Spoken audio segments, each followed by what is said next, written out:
Hey guys, thank you for tuning in to another episode of InRange. We're finally getting to, or I should say I am finally getting to a Q&A. Quite honestly, we owe you more than one Q&A. We were a little overdue on that. Ian was traveling, and so I'm doing this Q&A solo. Hopefully that's acceptable. It must be, because I asked for questions, and my gosh, I got more than I can answer, quite honestly. Now, a number of them are similar to one another, so I've combined some of them into categories, for lack of a better term. If I did not get to your question specifically, I apologize. If I were to try and address them all, it would be a very, very long video. So it's not that I picked ones that were better than others. I just picked ones that I think would be, maybe I had more to say about than others. And again, if you didn't get your question answered, I apologize. Maybe we could submit it again in the future, and we will eventually get to them all at some point, inevitably. So let's go ahead and get that ball rolling. First question is from, I believe it's Iman. I hope I pronounced that properly. He says, "Hey Carl, I am currently looking for a modern DASA handgun that my girlfriend and I will both enjoy shooting and will be able to protect ourselves with. What are, in your opinion, some of the best modern DASA handguns that don't cost an arm and a leg?" Well, I'm going to ask you a question to your question, and that is, why DASA? I actually like DASA guns. I use them a lot, but and I don't know you, so I can't speak to your capacity to do training or how often you'll be able to shoot. But DASA handguns require more practice than, let's say, a Glock type equivalent. A gun that has a standard trigger pull from the first pull to the last pull through a magazine is easier to learn how to shoot properly, and it causes less issues in general and allows you to do more or get more out of less training time in terms of consistency. No matter how good the DA pull is on a DASA handgun, that first pull is different than the subsequent SA pulls, and it's very common for people to throw that first shot. So with that said, I would question the DASA requirement, but if that is definitely what you're looking to do, there are some out there that are definitely worth looking at. The very first one that comes to mind, and the one that I would probably point to most specifically, and I don't know if this fits into your category of cost an arm and a leg, but I would look very closely at the CZ pistols. The CZ75 series, like the SPO1, the Phantom, for example, is the polymer version if you can find it, the steel ones. I don't know exactly what you're looking for here. When you say protect yourself, do you mean concealed carry? Do you mean for protection around the house? If you're looking for protection around the house, I would recommend a long arm, not a pistol. Pistols are good for carrying, and pistols are good for when you can't carry a long arm or have a long arm available. And pistols are good for getting to your long arm. But if it's for protection in the house, again, I would really recommend a long arm.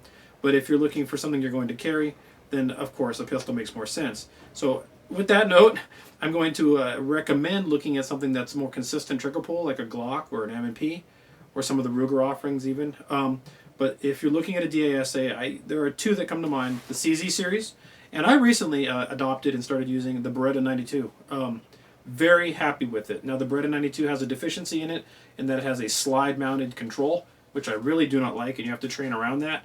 But the gun's handling kind of makes up for it for me. The CZ doesn't have as many of those problems depending on which variant you pick.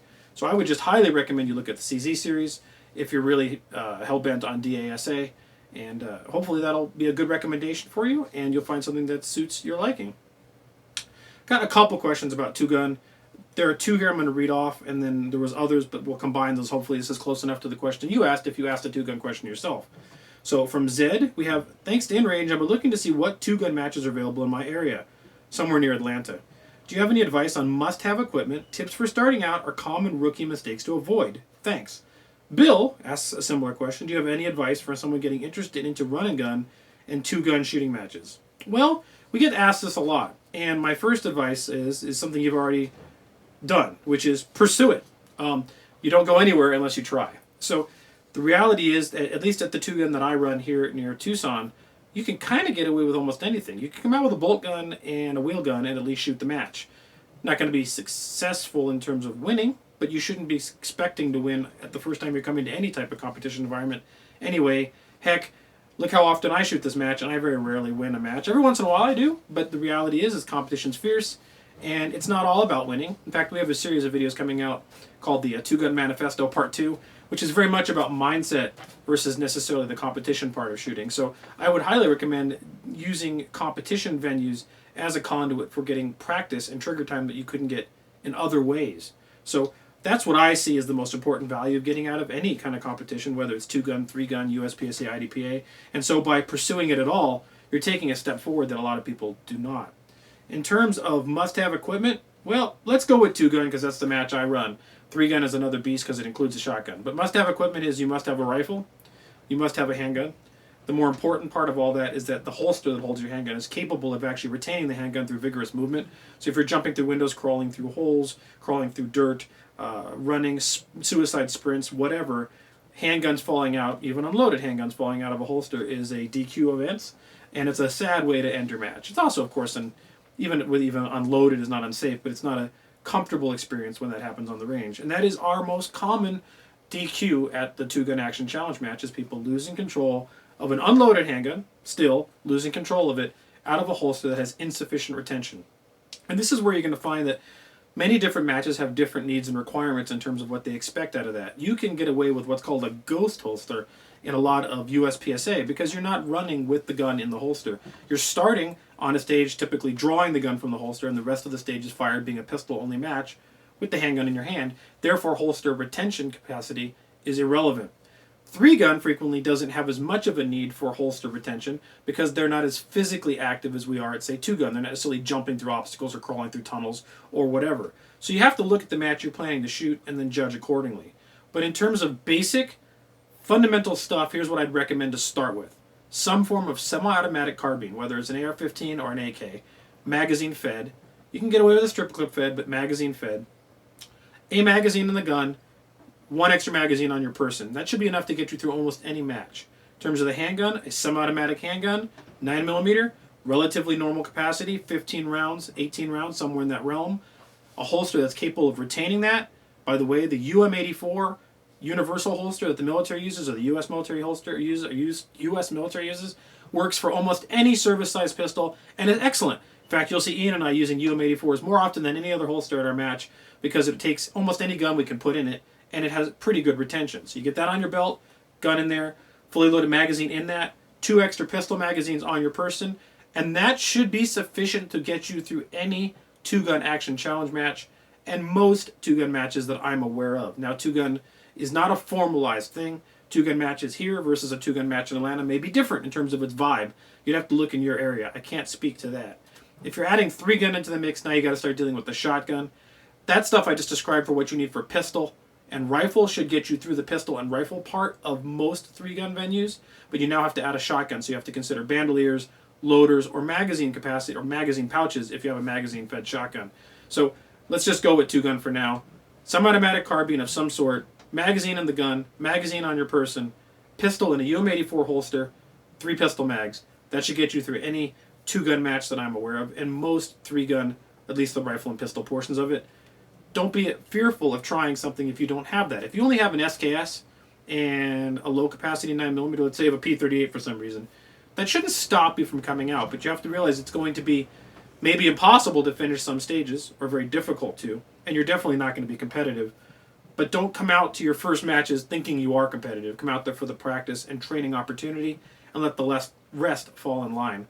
Hopefully that addresses your question. It's not something to worry about so much. It's more important to get out there and try than it is to worry about having the exact right equipment. In terms of rookie mistakes to avoid, I kind of addressed that by saying what you expect out of your first few matches. Don't go too fast. Come out understanding that this is a learning experience for you. Take the time, shoot the stage at the speed that you're capable of shooting it at. Don't go faster than your skill set. Listen to your range officer. Watch the people around you, how they're handling their guns, what they're doing, how they're shooting stages, and just do your best. More importantly, have fun doing it. If it isn't fun, you're not going to want to go back. So that'd be my best advice. Here's another interesting 2-gun match, or I should say competition question, and it's from Jin Woo. Hey Carl, how are you doing? My question is this: do you think it's possible to run a 2-gun or 3-gun match with a black powder revolver by either switching out cylinders or using cartridge conversions? I'm going to go ahead and answer that as no, it isn't. Even the 2-gun action challenge match, which is probably way more friendly towards something like that than any other venue you'll ever find, that's not really viable. You're going to par time out. You're not going to have enough rounds of ammunition on you in terms of capacity. Switching cylinders on a cap and ball black powder revolver, I don't know if you've ever done that. Most people do that on the Remington model. Is not as fast as it was in the movies or looks in the movies. It's actually a rather slow procedure, and it's not going to work very well. Using a cartridge conversion, just like a single action army, you still got 5 to 6 rounds in that gun total. That's a very small amount of ammunition, and the reloads are glacial. So could you do it at the two-gun action challenge match? We're not going to stop you, but you're not going to make it through any of the stages. That would be my expectation. I think even if I brought, as much as I shoot, if I brought out a black powder cap and ball revolver and tried to switch cylinders, I highly doubt that would be very successful. A cartridge conversion or single action army could be potentially viable, but you're going to be so behind the eight ball that I have a feeling it's not going to be a fun event. If you really want to shoot black powder guns or cartridge conversions, as goofy as it sometimes looks, believe it or not, it's super fun. Consider this the Single Action Shooting Society or Cowboy Action Matches. They have venues and categories specifically for that, specifically for cap and ball, in fact. So they're called frontiersmen. And that's what people do in that division, and that is competitive. However, you do need two of them to do that. So I would recommend looking at that. Definitely 3-gun would be complete. You'd be a grease stain. You'd literally be a red streak on the highway. 3-gun would be impossible. So sorry, I don't mean to bust any balloons, but I don't think that's viable. All right, the hearing protection bill and suppressors being NFA items. From Padrake? I'm sorry, I didn't pronounce that right. Padrake. Love the vids, guys. Question is, do you think with the changes that are about to take politically that the Hearing Conservation Bill or Hearing Protection Act, I can't remember which one it's called, frankly, which will take suppressors off the NFA tax stamp program will pass? Also, what are your thoughts about about them being NFA items currently? I have no idea. You know, to try and figure out what's going on with politics in this country at this point is insurmountable. I have no idea. The Necronomicon might be a better guide to give us an idea of what's going to happen here. I don't know, and I'm not saying what happened is good or bad. I don't know what's happening is good or bad, but I do know this country's in a period of change, and that change will cause all sorts of things. May it present a situation in which Congress can actually get the NFA modified by taking things like suppressors off of it? Possibly. I think the argument for suppressors is strong in that this country, being of course the most gun-friendly, if not one of the most gun-friendly countries in the world in terms of civilian private ownership, is one of the weirdest when it comes to suppressors. And other countries don't even consider suppressors a concern. So I think that the argument that, my God, places in Europe don't worry about suppressors, why do we, is one that's salient and has a chance of having success. That said, the NFA is a religious fervor problem for a lot of people in the opposition, and they would probably fight that fervently, even though, and addressing your question about what I think about them being on the NFA entirely, is ridiculous. Suppressors are not silencers. They do not make a gun silent.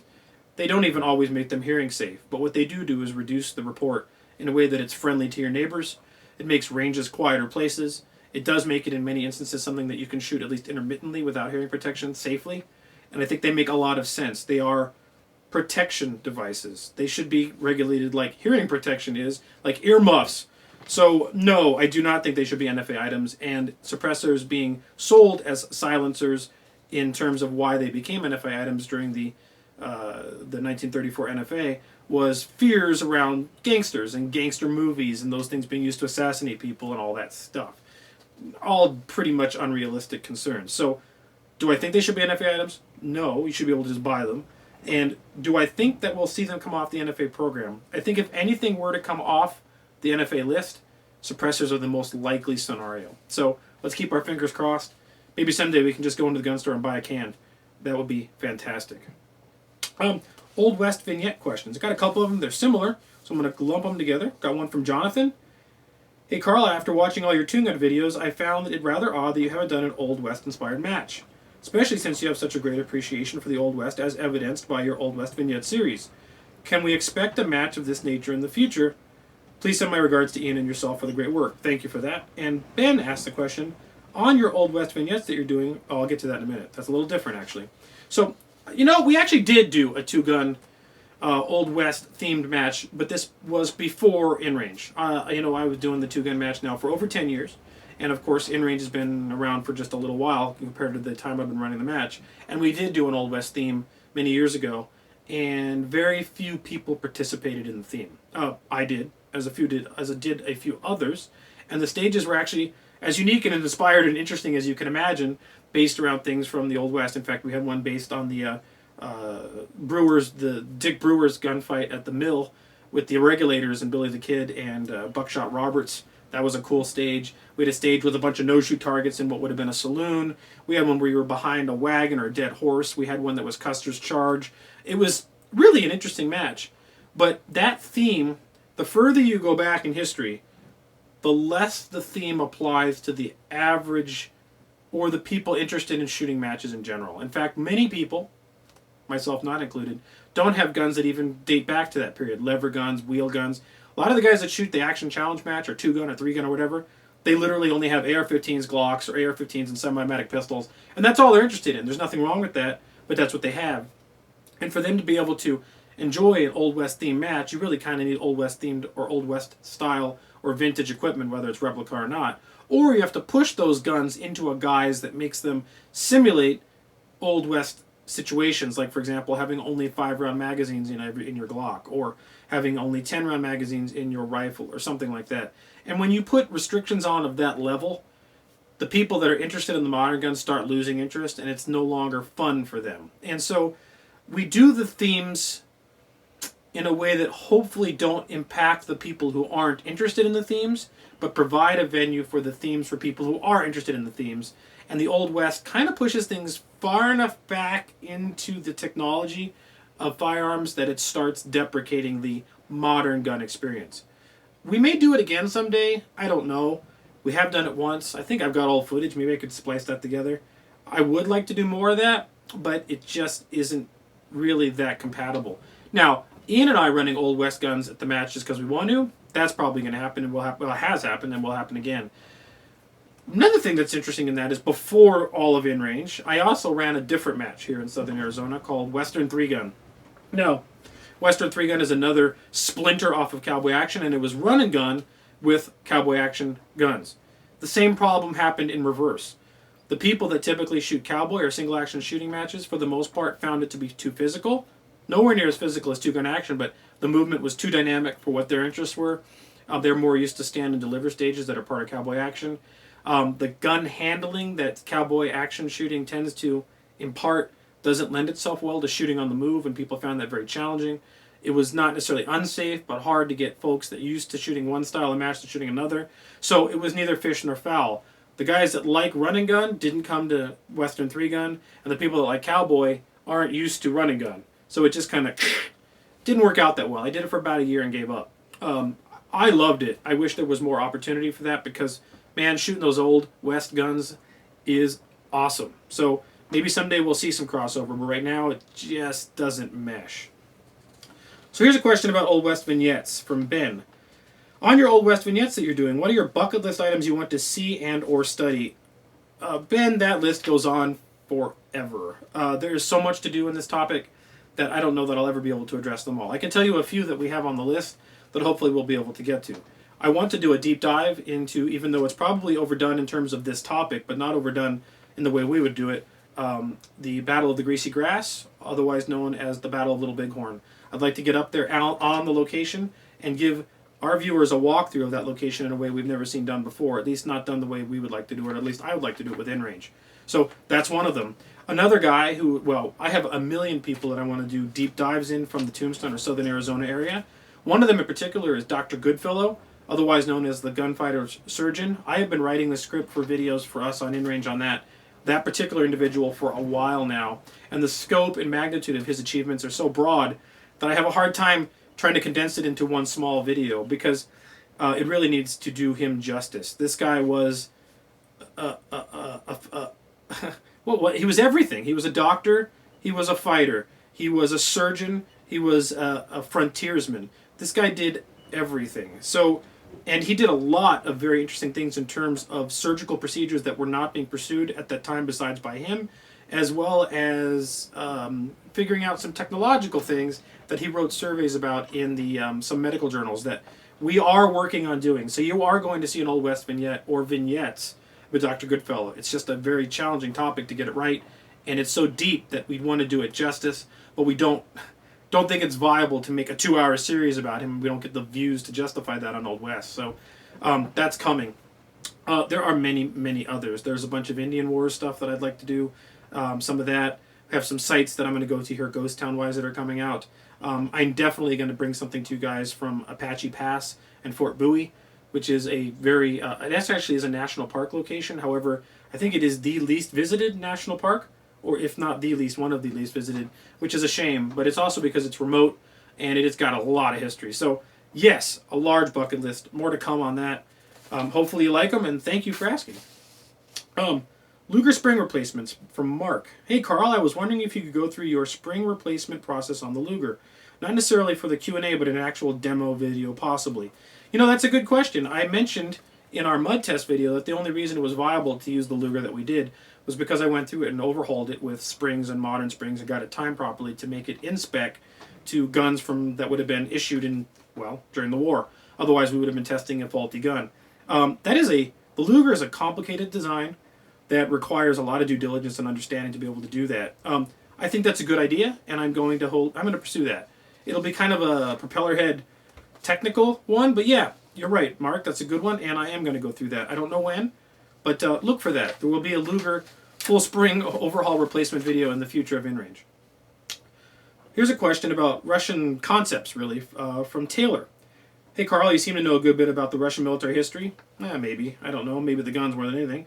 And he watched an old documentary on the Sukhoi SU25, the Russian version of the A-10. It's definitely predominantly ground attack aircraft. And they noted the quality of American and Russian airfields. Like the AK, the SU-25 was meant to take a beating and keep on going. I would argue the A-10 is too, but let's keep going here. Even on less than ideal runways. Key point.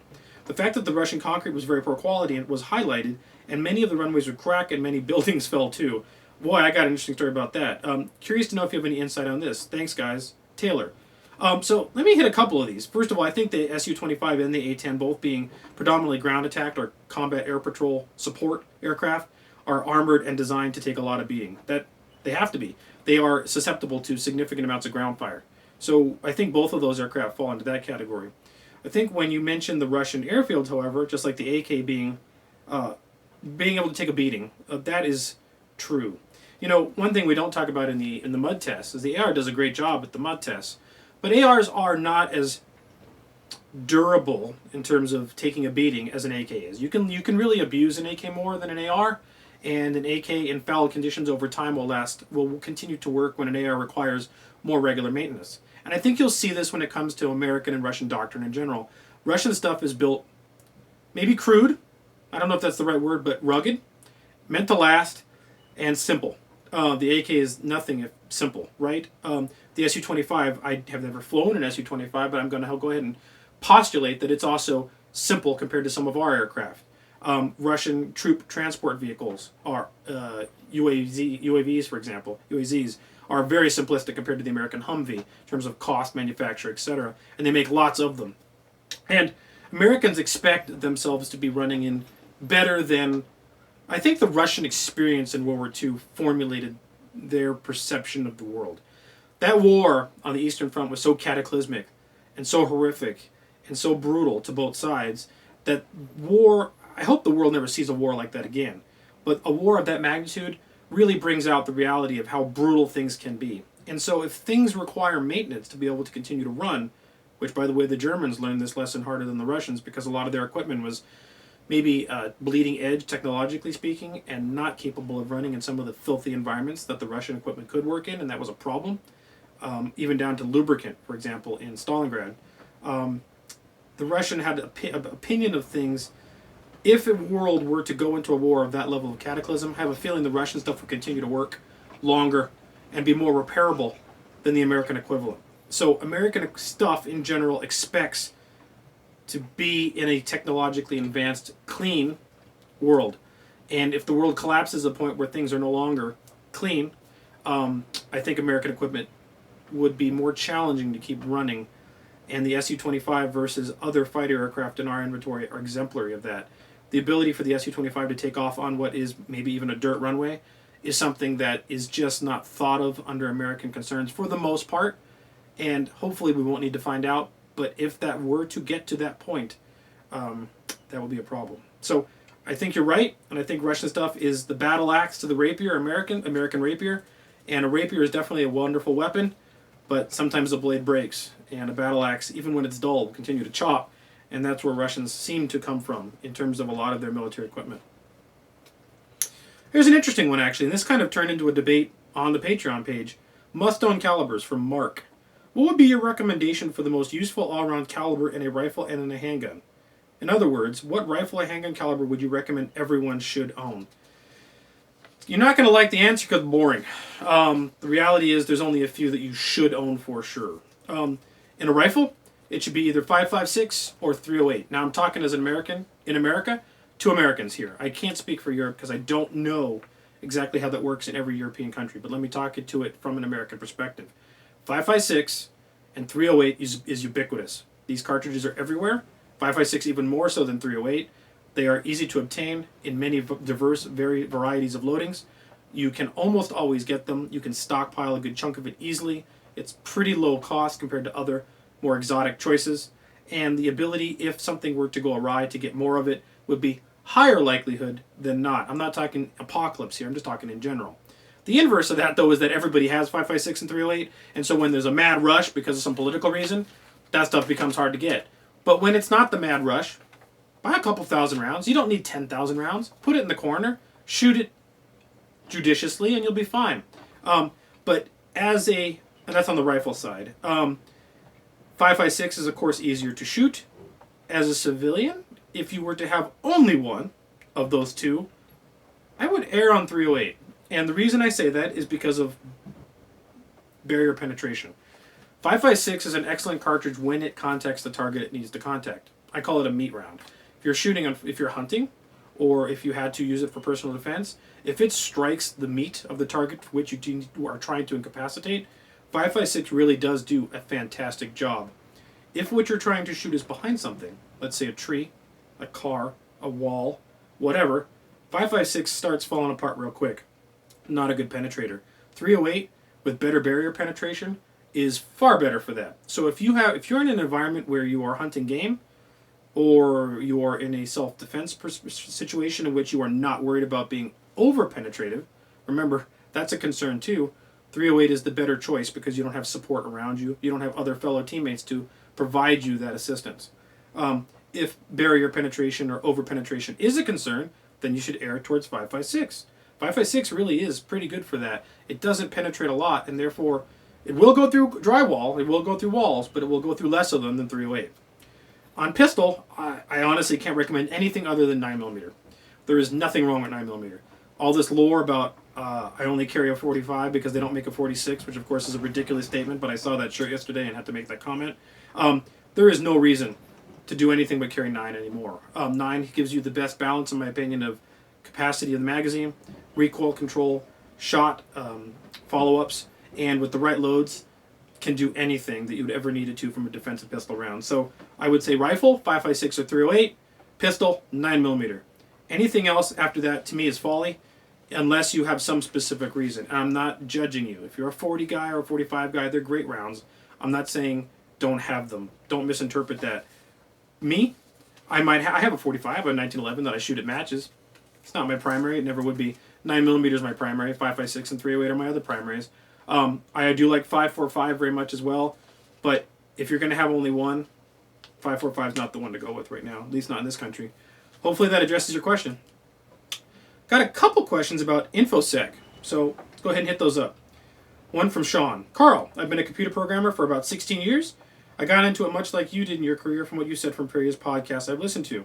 I totally agree with your points on digital security in the future. I'm starting to get bummed out on programming and would like to start adding more security-oriented things to my resume. Any tips on how I can go about this? Good books, online resources, etc.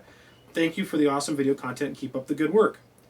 Sean, that's an interesting one. Being that you're a programmer, I think you're already well aligned in a way. Unfortunately, and I think there's more of this to come than less, although maybe we'll see a resurgence the other way, programmers are getting more and more outsourced outside of the United States. So I'm not saying your job's in jeopardy, but programmers in general, that's a kind of job that we're seeing, at least I'm seeing, in every company I've been in, more and more of that landing up somewhere else that's outside of the continental U.S. So I would be worried about that unless you specialize in security. Security is something that tends to stay within the country, inside the country, inside the company. And security-conscious programmers are a very rare breed. And I'm not one of them. I'm a computer security network IT guy, for sure, hacker type, but I'm not a programmer. If you're a programmer and you start taking an emphasis on secure code programming and how to do proper security modeling in your code, how to properly, uniquely salt and hash, protect password files, for example, how to use encryption properly, how to implement code so that it doesn't have vulnerabilities in it, like buffer overruns, etc., how to sanitize inputs, all that stuff, being a real security-conscious computer programmer is a very valuable asset and something that I would highly encourage you to spend some time getting into. I don't have a direct resource for you on that, but in terms of a place to just start, there's actually a podcast that I really like. It's from the This Week in Tech Network, TWIT. It's Steve Gibson. It's called Security Now! Exclamation point. Some of the content's cursory, some of it's propeller head, but it does an excellent job between 1 to 2 hours a week in covering Q&A and topics about security issues facing the industry and the world in general. A lot of people find the TWIT network to be controversial. I don't. But if you're going to watch one show on the TWIT podcast network, Security Now! With Steve Gibson is the one to watch. I cannot give it 2 thumbs up. I'd give it 3 thumbs up if I could. It's a fantastic resource. I would say start there. Just start listening to that or watching it on YouTube religiously, and it will start enhancing your general concern about the situation we're faced in terms of security. But it is a really good primer on a lot of different diverse topics. But again, let me repeat myself. Becoming a security-conscious, security-focused programmer is an important thing. We need these people. Start doing that. Start looking into that. I cannot emphasize that more. B.R. Waldo asks a similar question, maybe. Ian and you have both spoken of the importance of digital security and more specifically strong encryption securing our rights in the digital age. How would you recommend someone whose experience with digital security goes as far as having read the Cryptonomicon, learning about implementing healthy digital security practices in everyday life? I'm actually just going to repeat myself. I just said Security Now! With Steve Gibson. Start there. That show will get you going. It's a great primer, and from there you will start splintering off to other topics. Maybe they'll have a show that talks about encryption, or have a show that talks about signal, or talks about whatever, and it'll get you to think about other things, or get you to start searching in Google with keywords, or link you to other topics. TWIT, Security Now! With Steve Gibson. Really love it. Here's kind of an interesting one. Man, you can see I still got pages to go here, guys. Budgeting for serious guns versus fun guns and training scars, from Tyler. What are your thoughts on mixing fun money with serious money when it comes to firearms and ammunition budgeting? By that I mean some people advocate keeping 2 completely separate budgets, one for fun guns and one for recreational shooting, and the other one for serious guns and training. They think that for serious purpose you should always buy the best possible firearm, even if it holds no particular historical, aesthetic, or other interest to you. They also think that a person should never regard recreational shooting or competitive shooting as a good practice, and that a person runs the risk of developing bad habits by engaging in it, so that it would be better for them to put their money towards real training by a competent instructor. Other people think that since the chances are you'll be actually involved in a shooting are so low, that you should get whatever firearms you please as long as they do their job reasonably well, and that recreational and competitive shooting are a good way to have fun with developing skills as long as a person keeps the right mindset. Obviously, this is something that has to be done all the way or the other, but most of us do have a limited budget, and I'm interested in hearing your thoughts. There's a lot there. That could be an entire video, quite honestly. If you're going to own firearms, I think it's on you to become competent with them, whatever it is. Whether it's a Remington 700 for hunting, a Kar 98, a Mosin Nagant, an AR-15, an AK-74, an AKM, whatever. If you're just going to buy it and shoot at cans in the desert, please do it safely. That's fine. I'm not saying you shouldn't do that. But I'm sorry, that does not build competency. No matter how many cans you've shot in the desert, it does not build competency in the way that you may become very good at shooting cans in the desert, but that's all you're good at that point. If you're looking for truly being competent with firearm, there really are only 2 possible ways to do that, and in my opinion, you got to combine the 2, because some of that requires trigger time. One is to seek out and pursue professional training from a respectable trainer, and do that as much as you can feasibly do, as much as you can possibly feasibly do with cost and time concerns. It is hard to get the time of a competent, good trainer for everyone. They're expensive, they're not around in your part of the country regularly, and when they are, classes fill up. But you need to do that to be able to build the baseline, to be able to branch off from that. Then, once you've got some foundation with competency in that regard, then you could start using competitive venues as a place to practice that with which you have trained on in a training venue. If you go to a 3-gun match and pursue score above all other goals, you will develop bad habits. Yep, you will. Does that mean that those bad habits will necessarily come with you in a serious event? Maybe. You have to look at what you're doing in a training venue or a matching venue based on the goals you're trying to achieve. At 2-gun, you will see us frequently. There will be people there that come there and their whole goal is to win, which is fine. There's nothing wrong with that. And they will sacrifice or do things that will give them a better score that maybe are less practical or less useful to them should they have used that drill or that stage for a more valuable experience. One of them comes to mind, wasn't the 2-gun match, but it was the Red October AK match. It was the night stage. They had very low light illumination at the shooting positions. And a number of people, the rules and instructions of what that stage was going to be and the prerequisites for what we were supposed to bring for equipment wasn't clear, at least to me.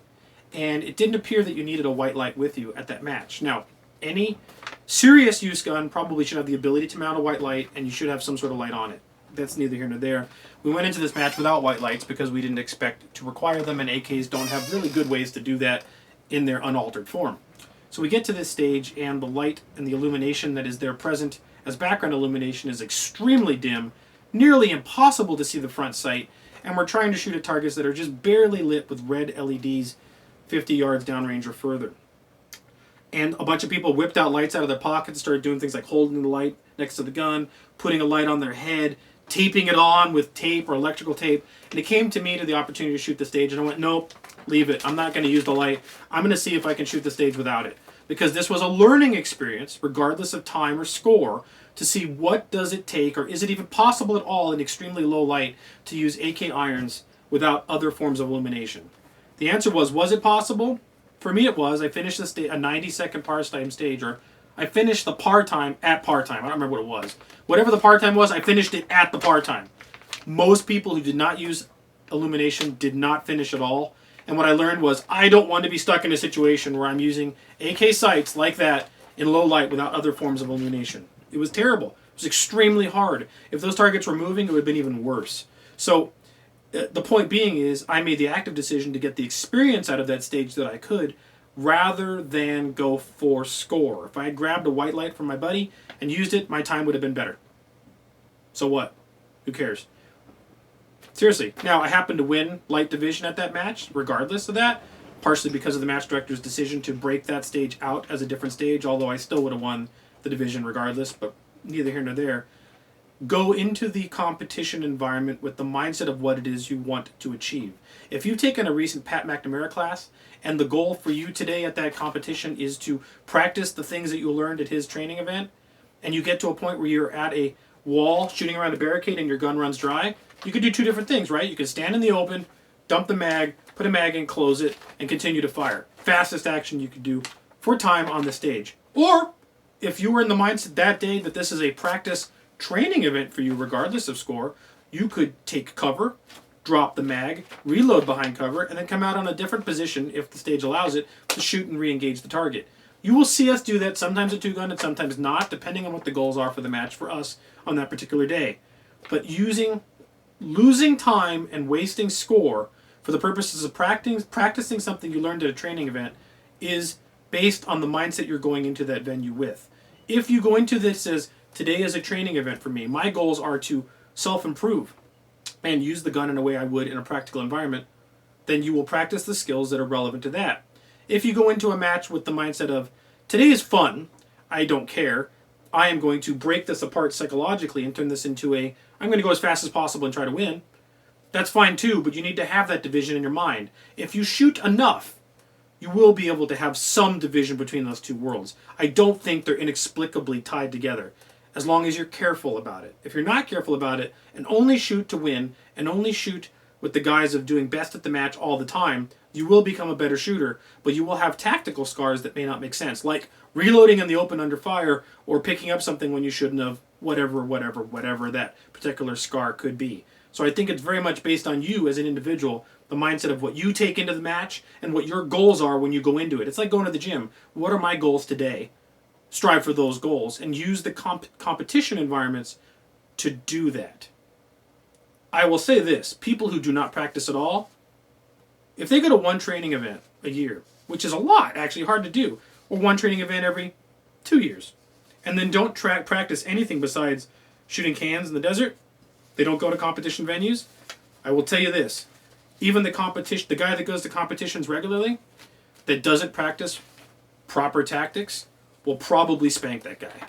Because speed is a tactic in and of itself, and the amount of rounds downrange simply made them a better shooter. There's a lot to be said for low ready, come up, and engage and hit a target in speed. If you can't do that, what are you doing? Even if you do it sometimes tactically wrong. So do not, in my opinion, underestimate the value of strong effort towards competition shooting, and go into competition shooting with the right mindset. And if you see bad habits developing in you, break them. Make sure you go to the match and do it differently. And I think that you'll find that combined with an occasional training event, and maybe going to the range and practicing when it isn't under a timer, under your rules, doing things that you can't do at a range, like moving up range in Sewell, or doing hot transitions, drop into sling safely while you're not in a match, doing that on your own time, that combined with competition will be the best of both worlds, in my opinion, and will help you do the best, will help you not only become a fast, accurate shooter, which is paramount, but help you to at least diminish the amount of bad habits you could achieve from competitive venues, especially based on what competitive venues you choose. All right, hopefully that helps. More to go. That could be an entire video. Grant, would you think about doing a monthly event where you raffle off a trip to go see you and Ian for a week and then go to shoot with you? Or maybe even appear in a video? Maybe. Never really thought about it. And I don't know, would people want to fly all the way out here just to spend a day shooting with us? I don't know that it's that exotic. But I guess we could. That could be an interesting prize to raffle off for Patreon supporters. Something to think about, Grant. Here's a question from Daniel. With both you and Ian living in a gun-friendly state, what would you recommend someone to look at for a first fun competition firearm for a more restrictive state? Wow, Daniel, that's a hard question because restrictive state's hard to define. I know you say New York is similar, not as insane as California. To me, living in Arizona, New York is insane, so I don't know. Here's what I would think. There are still rifles out there that are less demonized than others, but are still valuable and useful. In California, for example, the SKS is a fine rifle. It's not magazine fed. For the average person needing 10 rounds, there's nothing wrong with the SKS. In fact, it doesn't even look that scary. It kind of looks like a ranch rifle. And pretty capable gun. 10 round stripper clip. If you need more than 10 rounds, it's probably a bad day. I'm not Bill Ruger. I'm not saying you shouldn't have more than 10 rounds. But the reality is if you need that, that's a bad day. That's what I'm saying. Yeah, you'd rather have an AK, but in a place where you can't have an AK or an AR, SKS isn't a bad option. I'll tell you, I would go right back to, and this I think works in almost any state, if not all of them, the M1 Garand. The M1 Garand is a fantastic rifle. It reloads quickly. It's powerful. 30-06 packs a wallop. It's accurate. It's controllable. It's fast to reload. I already said that, I know. It's fairly ergonomic. It's reliable. In my opinion, that's what I think is the answer. If you lived in a place like California or New York, and even in California, I'm sure the M1 is still okay to good to go. I cannot think of a better gun, in my opinion, than the M1. So that's my recommendation to you is the M1 Garand. Full auto important or not, from Jacob. How much of an actual practical disadvantage do you think a semi-automatic civilian rifle has against a fully automatic military rifle, both on an individual level and a member of a unit? Example, totally hypothetical and in no way something I think about every day, but like a Red Dawn scenario. That's interesting. Full auto has its need when you need it, but the reality is you need it far less than anyone would ever think, in my opinion. Accurate, well-placed, well-trained, fire-disciplined, semi-automatic fire from a rifle is probably in almost every instance better than full auto. Full auto burns rounds fast, heats guns up fast. Even with 5.56 or 5.45 is harder to keep on target than semi-automatic fire. And the only real advantage, full auto has a couple advantages. When you're clearing rooms or shooting extremely close range targets, if you have a lot of trigger discipline and a lot of fire control, you can get a couple rounds on a target. You don't have to worry about it. It's a force multiplier. It also has a psychological effect when you're dumping full auto rounds downrange for suppressive purposes. However, some automatic fire with a good trigger out of a decent rifle from someone that knows what they're doing probably can do almost the same thing, at least from a suppressive capability. So I think that, in my opinion, the practical disadvantage against fully automatic rifles is minimal. That a person who is not well trained with a fully automatic rifle is actually worse off than with a semi-automatic rifle, because they will quite literally run out of their ammunition and hit nothing. Witness the M16A2 having a 3-round burst. There's a reason that exists. Not saying it should be a 3-round burst, but there's a reason 3-round bursts exist because of things like that. People under stress do weird things and dump magazines in ways that don't matter. So, in my opinion, I don't think it's a huge disadvantage. I really do not. VR, more coming, question mark? Tim. As a serious shooter, I'd like to know if you have any more comments using the VR milsim stuff for training. Yeah, actually I do. I have quite a bit more to go on with VR. There's a couple more things that I want to bring out. There's going to be a couple more videos coming out with VR. Some of them are going to be milsim. Some of it's going to be more about Onward. They've added some new maps like Suburbia, which is absolutely fantastic. Check your corners, check your corners, check your corners. That map is an entire kill zone. People can hide behind bushes. It's incredible. There's more to come on that. I'm going to do a video about Onward and Suburbia map in specific. I'm going to do some flight sim stuff too. There are some sims out there that give us the ability to experience things we would not have experienced otherwise. Like, for example, how to launch and fly a MiG-21 and using it to shake down a B-52 Stratofortress, as was done during the Vietnam War. I have that planned. I have some World War I's flight sim stuff planned to talk about planes in a way, not as a gamer, but as using it as a simulation to be able to teach things through the InRange channel that VR and computer sims provide us the opportunity to do, because obviously I don't have an Eindecker outside to be able to fly, but I can do it in a sim and teach you about the plane in a way that I couldn't do any other way. So yes, more VR to come. Workout regimen from Simon. Carl, can you give us some more detail about the workout program you've undertaken in the past year? Is it general exercise, or do you tailor your workouts specifically to help your performance in two-gun? Well, you know, a lot of people have mentioned that I look different from when we started the channel with InRange, and it's true. Now, and I know that, and I appreciate those positive comments. One of the things is, you know, when you work in computer security or you work in a corporate job, it's an excuse, I know it, but it's hard to keep yourself motivated on that, and sometimes you need a reality check. And I had that reality check well before we started InRange. I'm like, you know what? This ain't working out the way it should be, and I'm not happy with the way things are. And I had started a regimen before we ever started the InRange project. However, mistakes like neglect take longer to fix than they took to make. And so I was never in full neglect. There's a lot of people out there that are worse off than when I started with. But the reality is I wasn't where I needed to be, and I'm not now. I'm still working on it. So I realized that I needed to make some serious changes, and I started making those changes before InRange. And people are noticing those changes, thank you, because over the course of InRange, I'm starting to reap rewards for the hard work. In terms of my actual regimen, I do have a personal trainer. I see them 2 to 3 times a week. And it is not CrossFit, it is CrossFit-like. And I have provided a lot of input to them based on Pat McNamara's Combat Strength Training book in terms of how I want to do my training. There is aerobic elements in it, but the aerobic is derived predominantly from picking up heavy things and putting them down in fast repetitions, or dragging heavy things, or carrying heavy things, moving heavy things over distances, or doing iterations with heavy things in ways that you're winded while also performing strength feats. I am of the mindset that muscle gain and strength gain is more important a focus than aerobic gain, than aerobic gain, and that aerobic gain comes with the strength training if you do it right. And so some of my workout is based, or at least influenced, by McNamara's CST training. I would highly recommend, if you are not familiar with Pat McNamara's Combat Strength Training, that you should pick up his book, and you should check out his videos on Facebook and YouTube in that regard. And I hope that you see some of that influence in some of our two-gun matches as well. I will tell you that the workouts are not focused specifically to do anything towards my two-gun performance. If anything, they help me with my two-gun performance. We had a stage recently where there was about 300 yards of sprinting in armor, which you will see coming up in future videos. And I was extremely winded in that stage, but the work that I've been doing has allowed me to be able to succeed in a stage like that in a way that I couldn't before.